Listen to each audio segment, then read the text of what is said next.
Tonight on NAIT NewsWatch. Green Shirt Day, promoting the importance of organ donations. It's amazing what difference a donor can make in the lives of people who are in need. How the Oilers missing the playoffs is affecting local businesses. It's disappointing. Each year you put a product on the ice, and we're paying a lot of money. And to be honest with you, and really considering not renewing my season tickets. And why this local woman is hiding houses around our city. The first ferry duty, I guess you could call it, was September 30th.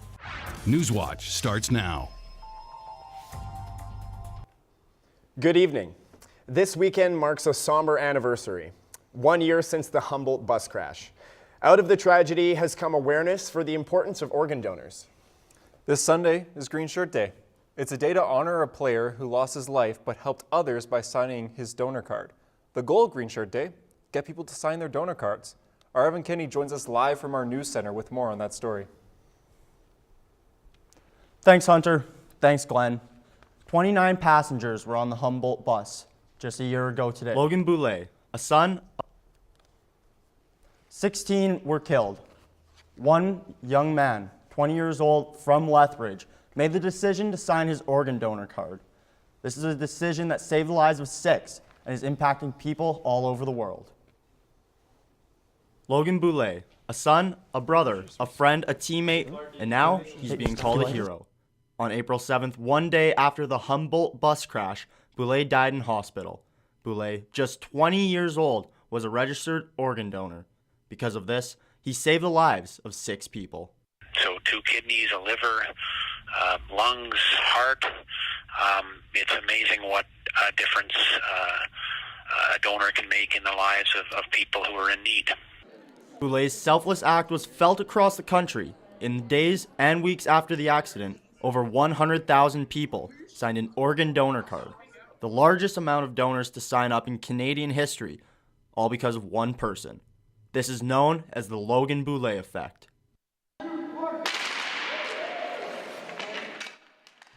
Something that impacted a young hockey team in Sherwood Park. We've got several players that played with a lot of the players that were affected in the crash, and a lot of them that didn't make it.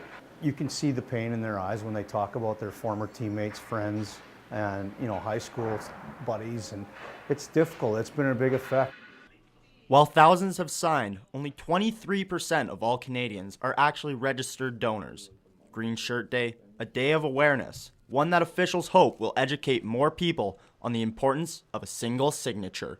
The Logan Boulay effect, getting more people signing up, is really important from a public education and just normalizing these things.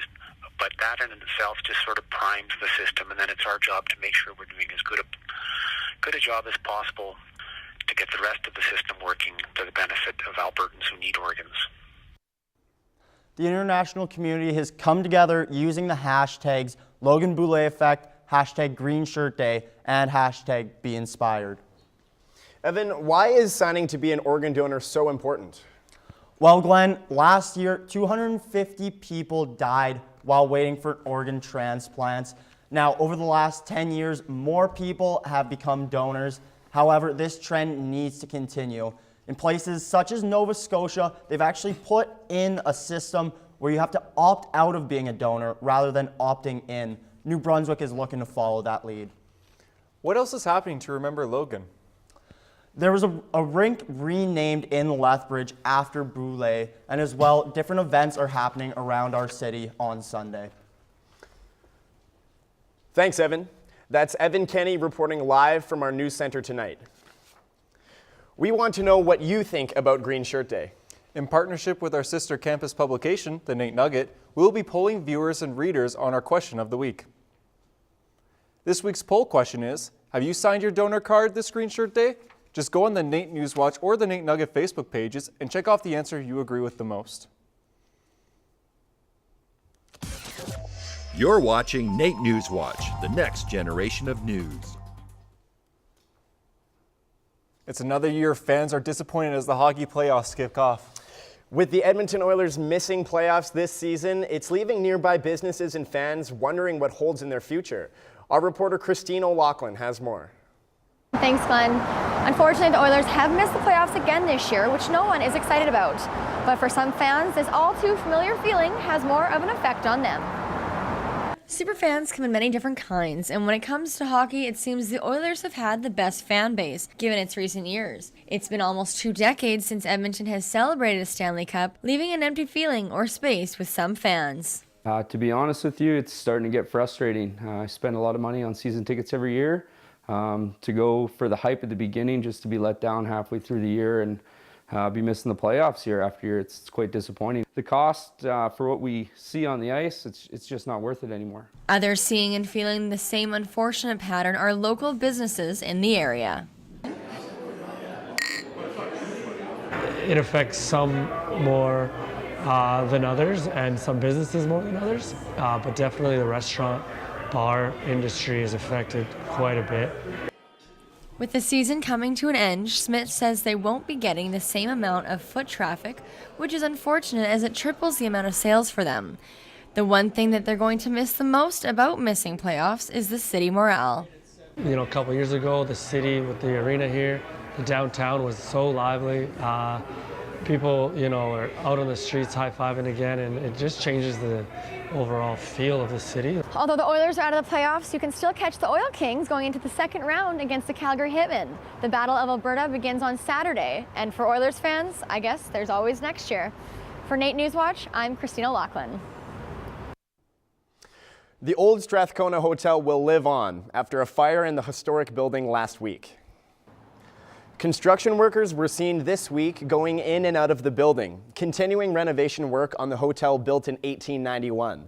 Last Friday, 40 firefighters worked to extinguish a fire that broke out in the attic. Signs of the fire are visible from outside. For neighboring businesses, it was a scary scene. There's a lot of history with the Strathcona Hotel and its iconic architecture on White Avenue here, so all kinds of reasons to have been nervous Friday night. Fire investigators say the cause of the fire was an electrical grinder igniting insulation in the attic. The new owner of the building, Belgian Development, says they will plan to continue with restoring the hotel. Military vehicles are on the move this week.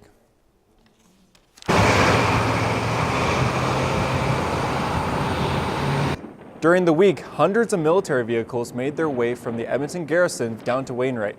The vehicles are taking the yellowhead to Highway 36, then to Highway 14 to their destination. Drivers can expect to see the greatest volume of vehicles from 8 a.m. to 2:30 p.m. Friday is the last day they'll be on the road. A few Edmonton neighborhoods are working with the city to test a new way to manage waste. 13 neighborhoods in the city have been selected to take part in the Edmonton Cart Rollout. Homeowners are receiving a green cart for organics, a black cart for trash, a blue bag for recycling, and a paper bag for seasonal yard waste. We want to work with the homes, we want to help, we want to work with the participants to understand their challenges so that we can improve on the system for a potential future rollout. With the results we gather from this cart rollout and with the feedback of the residents, we'll be able to shape the future. All 8,000 participants will have their new garbage carts by April 15th. This program comes with no extra fees because the services are already covered in the utilities budget. Edmonton police have been giving out several tickets to people biking on the sidewalk.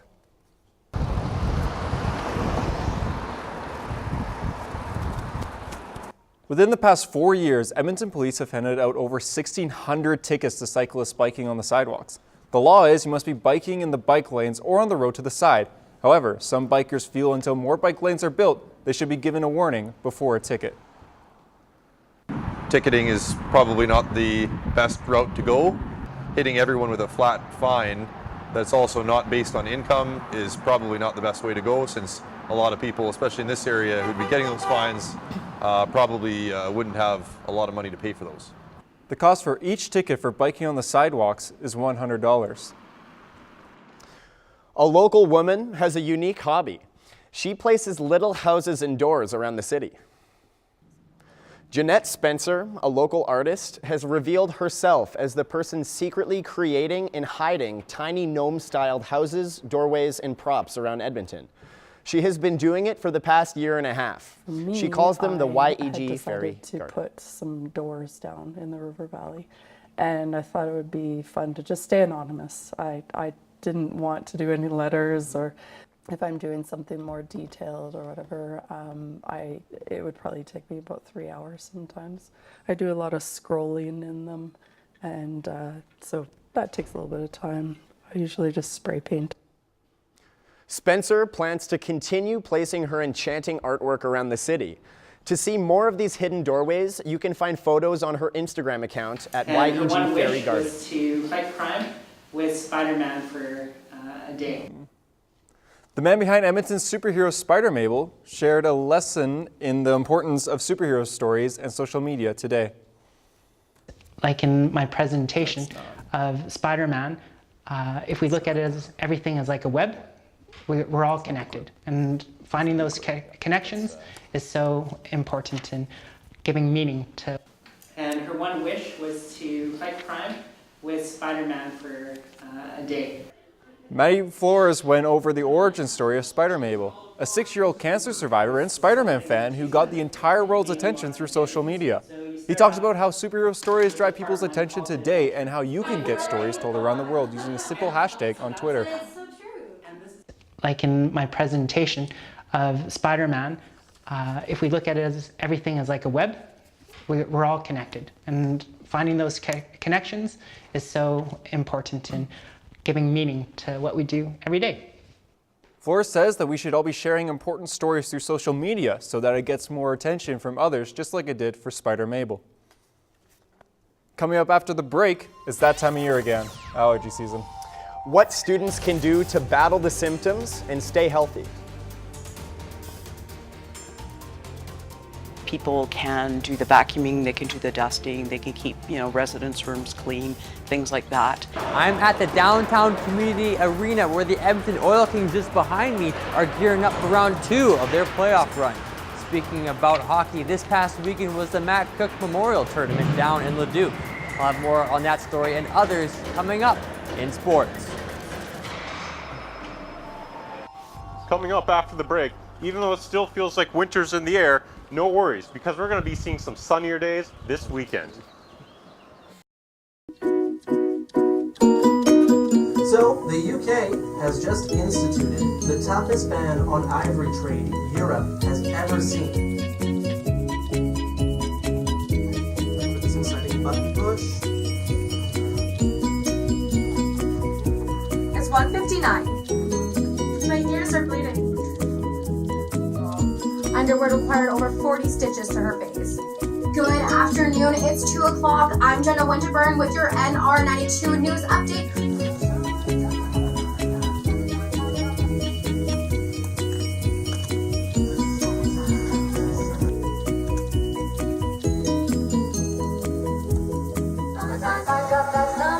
You're listening to NR92.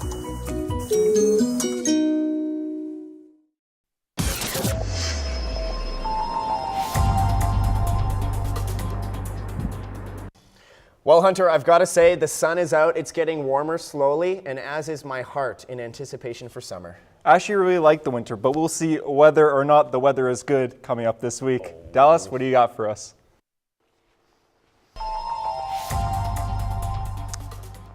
Thanks, Hunter. Thanks, Glenn. Well, it's starting to warm up this week. Starting with Calgary, as you can see, we have a low of +1, but a high of +13. That is beautiful. So you better make sure you get those barbecue shoes on and start flipping those burgers. Anyways, let's head over to Jasper. And as you can see, we got a low of +1 again and a high of +11. Again, just as beautiful, but there will be some cloud and sun, so, just go out and enjoy the weather. Anyways, moving on to Fort McMurray. It ain't looking so hot. We have a low of +1 again and a high of +5. Not to mention there's also a chance of precipitation, rain, and snow. It just isn't looking too good. Make sure you bundle up for this weekend. And then moving on to our own city, Edmonton, we have a low of +0 and a high of 9. However, if you're somebody who's not satisfied with the +9, don't worry, because it's going to get even warmer over the weekend, reaching up to like +13. Now let's go over the averages. As you can see, we have an average of -2 in Edmonton, reaching up to +10. And with the all-time high records, the high is +2, dating all the way back to 1889, with the low being -24 from 1948. Anyways, that's all we got in the weather for you today. Back to you, Hunter and Glenn. NewsWatch Weather is brought to you by NR92, the station for the students. Dust, pollen, and snow mold. Dust, pollen, and snow mold. Spring is in the air, and with that comes a welcome break from the snow. Indeed, unfortunately, the melting snow also leads to an influx of allergies. Our reporter Jeremy Kovalcheski has more. Dust, pollen, and snow mold. If you are allergic, you know the devastating impact these particles possess. If you aren't, welcome to allergy season. This time of year leads to all sorts of allergies, which affects students in different ways. What's silly is I always think that it's some kind of head cold, and then I'm like, nope, it's nice out, it's for sure these allergies. I have never been actually tested to see what I'm allergic to. I kind of just go for the over-the-counter drugs or medications and cross my fingers, hope they help. Claritin, Reactin, I've tried everything. However, local pharmacist and respiratory instructor Pamela Vold has found that instead of the old guess and test, perhaps a different method should be taken. So everyone should have a personal relationship with their pharmacist. That way they know what your other medications are, other conditions you might have. So if you're coming into us and you have allergy symptoms, you're not sure what to take, we can make some recommendations either before allergy season for prevention or once you already have the symptoms. Both LaVold and NAIT Health Services Supervisor Christine Bannerman are recommending another allergy prevention tool. At home, people can do the vacuuming, they can do the dusting, they can keep, residence rooms clean, things like that. You can take the fight against allergies in your own hands. However, if the effects are proving too strong for you, you should visit your local pharmacy. They can help out in a number of different ways. For NAIT NewsWatch, I'm Jeremy Kovalcheski. Well, Glenn, both the Ooks hockey teams are done for this year, and the Oilers season is wrapping up. Will we have the Oil Kings to satisfy our playoff hockey crave? Well, with Fix Volansky, to just call it playoff hockey is an understatement. Round 2 looks to be an electric one as two powerhouse franchises get set to do battle. Right, Teagues? That's right, guys. An itch that many local hockey fans need to be scratched. Thanks to the Oil Kings, playoff hockey lives on in Rogers Place this weekend. It's the WHL's version of the Battle of Alberta as the Kings face the Hitmen. After surviving a tough first round against the Medicine Hat Tigers, the Oil Kings are gearing up for round 2 against the Calgary Hitmen. The Kings come into this series with a better regular season record that saw them reach 92 points over Calgary's 78, giving Edmonton home ice advantage heading into this matchup. The Oil Kings are looking to relive the success they had at the end of the regular season.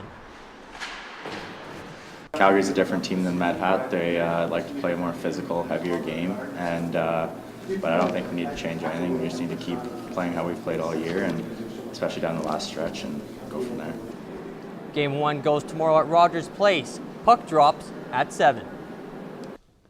It's been dubbed the Battle of the Suburbs, the Park versus the Grove, in the North Final of the AJHL. The Sherwood Park Crusaders are up 2-1 over the Spruce Grove Saints.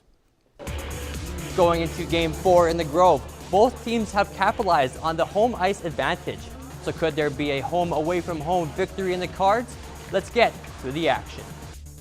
In the first period, Saints in blue would open the scoring as Stony Plain alumni Ryan Peckford comes streaking in near boards. Dishes it to Nick Lair, who redirects the puck to an open Todd Lloyd. Lloyd doesn't hesitate and fires one past Matt Berlin. 1-0 Spruce. Jumping to the second frame now. Saints feeling pressured on a 2-on-1. Cole Bassett takes 2 shots, both stopped. He goes digging for the puck, finds it, and backhands it in. But hold on now, the ref waves it off. After a conference, the Stripes hold true to their initial call of it not being a goal, keeping the contest at 1-0 for now. 3 minutes later, Sherwood Park taking an offensive draw. The puck was up for grabs and fired on net. A blink and you miss it goal, cashed in by Cameron Alkine, tying it up at 1 apiece. Shortly after that, Ryan Peckford picks up the loose puck. Dekes around the defender, shoots, saved, rebound, buried. Making it look easy and pretty, Peckford gets his squad back on top, regaining their 1-goal lead. The Saints, keeping with the momentum, would get 2 more markers. If that silly doesn't get the point across, Spruce Grove was definitely feeling themselves as they confidently handled the Crusaders, 4-1.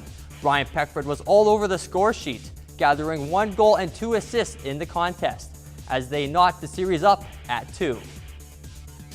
We definitely started to click here in the playoffs. I think we're starting to figure out where we like to be in the certain spots, so it's going good, and I think we're just going to keep building on it. Hockey is a tight-knit community, one that rallies around each other during difficult times. It was 8 years ago when a young Junior A hockey player lost his life to cancer, and today his friends and family still skate in his memory.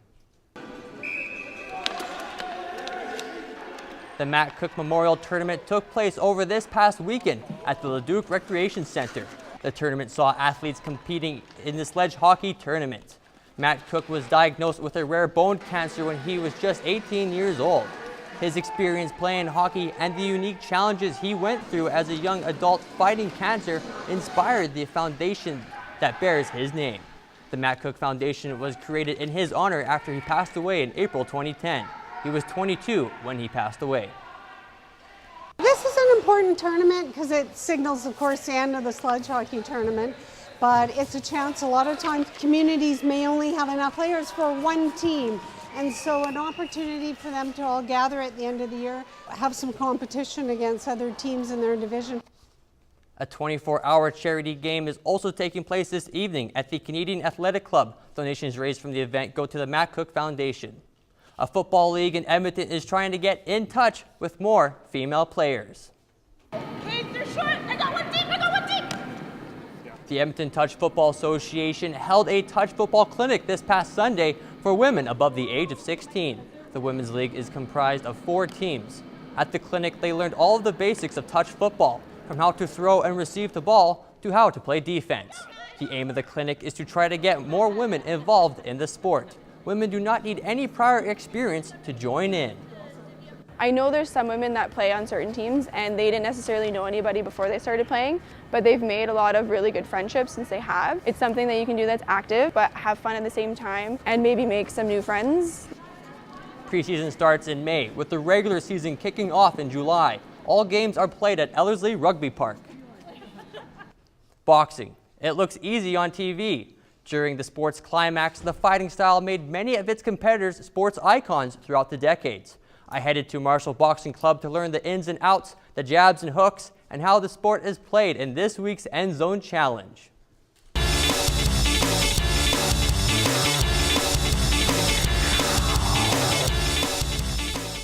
Keep circling. Let's go. There you go. Ugh.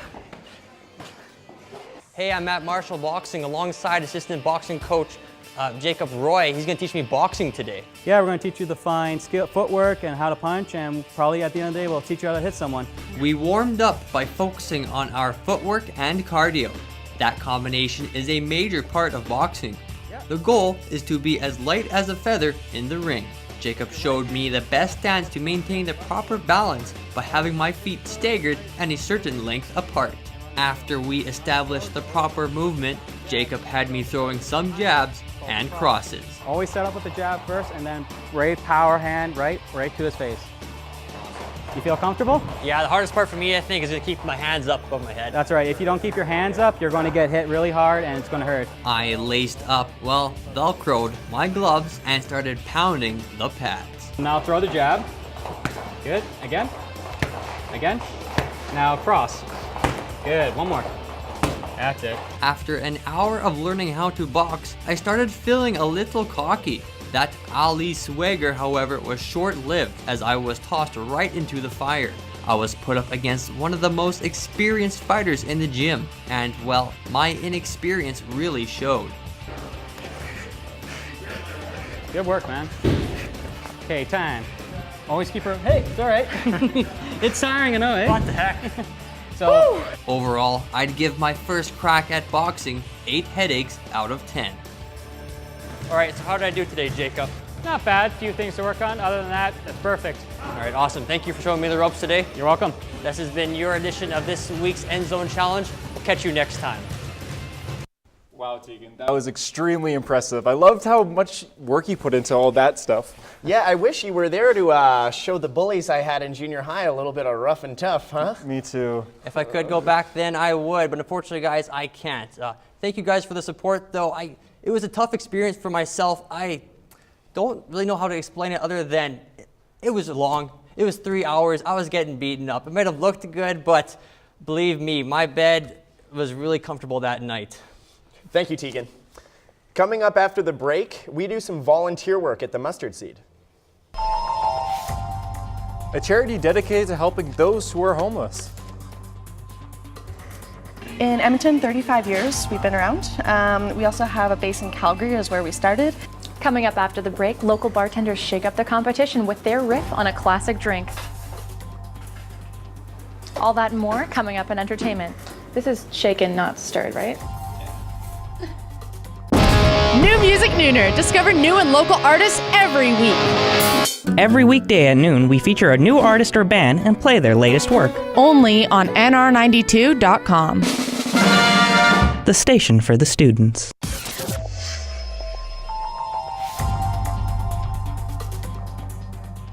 Are you looking for ways to get involved with the community? Well, the Mustard Seed may be the place for you. Yep. Nope. The Mustard Seed is a local charity that has been helping fight homelessness for over 30 years. It started as a coffee bar in Calgary and has grown into something of immense value in Edmonton's community. With hundreds of volunteers, there are many different ways people can get involved. Volunteering, you can go volunteering at theseed.ca. You can also help us financially with doing monthly donations or even dropping off donations to each one of our centers. We have a food piece of it. We also have clothing and hygiene items. So that stuff can get dropped off and we'll try and disperse that to the people in need. The Mustard Seed has locations in Edmonton, Calgary, and Red Deer. If you would like to get involved, go to theseed.ca.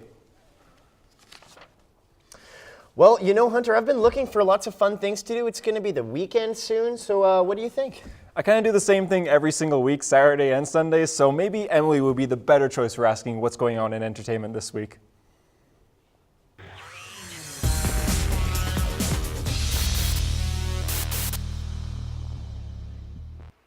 Thanks, Glenn. Thanks, Hunter. Well, I've heard of an unveiling, but I've never seen it taken quite as literally as it was at the Edmonton Motor Show this week. The all-new 2020 Sierra Heavy Duty AT4. New models are being shown off at the largest motor show in Western Canada, which is back again for its 42nd year at the Northlands Expo Centre. None as exciting as the debut of the Felino CB7R, a Canadian-made sports car which is one of only 10 in the world and the third Canadian sports car ever made. The CB7R is making its Alberta debut with us, so no one will have had a chance to see this yet. So we're really excited for everyone to come down over the 4 days and take this vehicle in. The motor show runs from now until Sunday. In the midst of chilly spring temperatures, I was transported to a lush tropical garden in preparation of the 42nd annual Orchid Fair. Quite pretty. Look at that.